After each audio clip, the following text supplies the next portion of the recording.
बिस्मिल्लाहिर्रहमानिर्रहीम। अस्सलामु अलैकुम वरहमतुल्लाहि वबरकातुह। रब्बि इश्रह ली सदरी वयस्सिर ली अमरी वहलुल उक़दतम मिन लिसानी यफ़क़हू क़ौली रब्बि ज़िदनी इल्मा अल्लाहुम्मा फ़क़्क़िहना फ़िद्दीन। आज मैं आपसे जिस टॉपिक पर बात कर रही हूँ वो है इत्मीनान का राज। रसूलुल्लाह सल्लल्लाहु अलैहि वसल्लम ने फरमाया, अल्लाह ताला फरमाते हैं, मेरा बंदा जब मुझे याद करता है मैं उसके साथ होता हूँ। अगर वो मुझे अपने नफ्स में याद करेगा तो मैं भी उसे अपने नफ्स में याद करता हूँ, और अगर वो मुझे भरी महफ़िल में याद करेगा तो मैं उससे बेहतर महफ़िल में याद करता हूँ।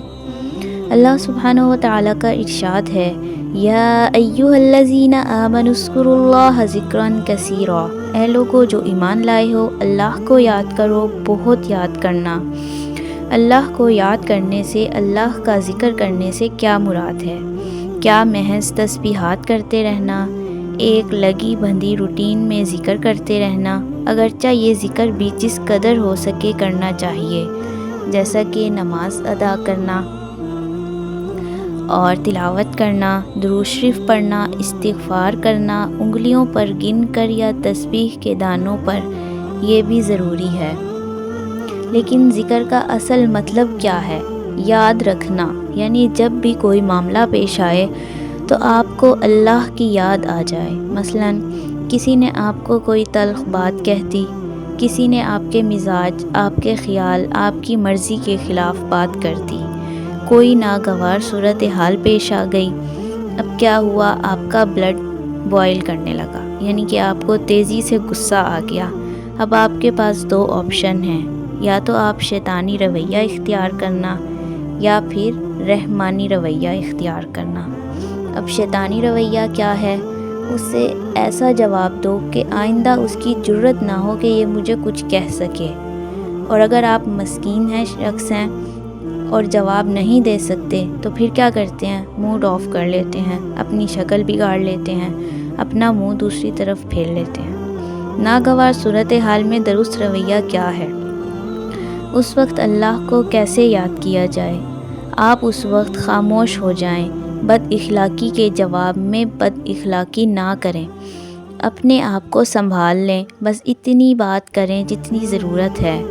नागवारी के वक्त ज़ब्त नफ्स, सेल्फ़ कंट्रोल, सब्र करना, ये भी अल्लाह को याद करना है। इसी तरह गुनाह से ये सोचकर रुक जाना कि मुझे अल्लाह से डर लगता है, ये भी अल्लाह को याद करना है। इसी तरह आप तन्हाई में बैठे हैं, आपको अल्लाह ताला की नेमतें याद आ जाती हैं कि अल्लाह सुब्हानहु व तआला ने कैसे मेरे लिए ज़िंदगी में आसानियाँ पैदा की हैं, और नेमतों को याद करके आपकी आँखों से आंसू बहने लगते हैं। ये आंसू किसी गम या तकलीफ़ की वजह से नहीं, बल्कि सरासर अल्लाह सुब्हानहु व तआला की नेमतों को याद करके बह रहे होते हैं। तो ये भी अल्लाह को याद करना ही होता है। तन्हाई में अल्लाह को याद किया तो उसकी आँखों से आंसू जारी हो गए। इंसान जब अल्लाह की नेमतें याद करता है तो अल्लाह से मोहब्बत बढ़ती है, और जब इंसान अल्लाह का अज़ाब याद करता है तो अल्लाह का खौफ बढ़ता है। ये दोनों चीज़ें ज़रूरी हैं। इसी तरह मुख्तलिफ़ सिचुएशंस हैं, इसमें दीन पर साबित कदम रहना भी ज़िक्र है। हर आजमाइश में खैर का पहलू तलाश करना भी ज़िक्र है। ये गुमान रखना कि मेरी आजमाइश, तकलीफ़ और दुख मेरे दर्जात की बुलंदी का ज़रिया हैं। उस वक्त सब्र करने से मेरे गुनाह माफ़ होंगे। अल्लाह ताला से हुस्न ज़न रखना भी ज़िक्र है। याद रखें, अल्लज़ीना आमनू व तत्मइन्नु कुलूबुहुम बिज़िक्रिल्लाह, अला बिज़िक्रिल्लाहि तत्मइन्नुल कुलूब। वो जो ईमान लाए और उनके दिल अल्लाह की याद से चैन पाते हैं। सुन लो, अल्लाह की याद ही से दिल इत्मीनान पाते हैं। जज़ाकिल्लाहु खैरन कसीरा। अस्सलामु अलैकुम व रहमतुल्लाहि व बरकातुहू।